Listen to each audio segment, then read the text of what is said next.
Hujambo? Sijambo. Habari gani? Nzuri. Kiswahili Simplified. Kiswahili Simplified. Kutoka Tai. Simplified. Habari. Naitwa Gertrude Mbazi, ni mkurugenzi wa wafanyakazi katika kampuni ya utangazaji ya Kiswahili FM. Naitwa Eric Benedict. Nafurahi kukutana na wewe.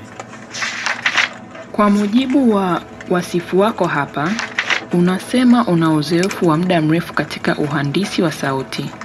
Ndiyo. Nina uzoefu wa miaka 5 hadi sasa. Vizuri. Na ni vipi kuhusu ujuzi wako katika uhandisi wa sauti? Ninaweza kurekodi mazungumzo ya moja kwa moja. Pia ninaweza kuandaa na kufunga vifaa vya kurekodia na kutoa sauti katika chumba cha kuingiza sauti. Vizuri sana. Je, ungependa kuuliza swali lolote Bwana Eric? Wajibu wangu ni upi katika kazi hii?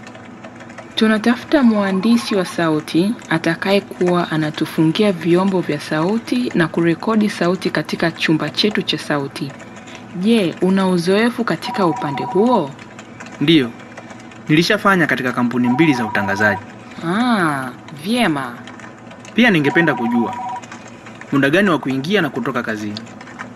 Ni kuanzia asubuhi saa 2 kamili hadi saa 9:30 alasiri. Sawa. Nadhani tutakutumia taarifa zingine kwenye barua pepe yako kesho mchana.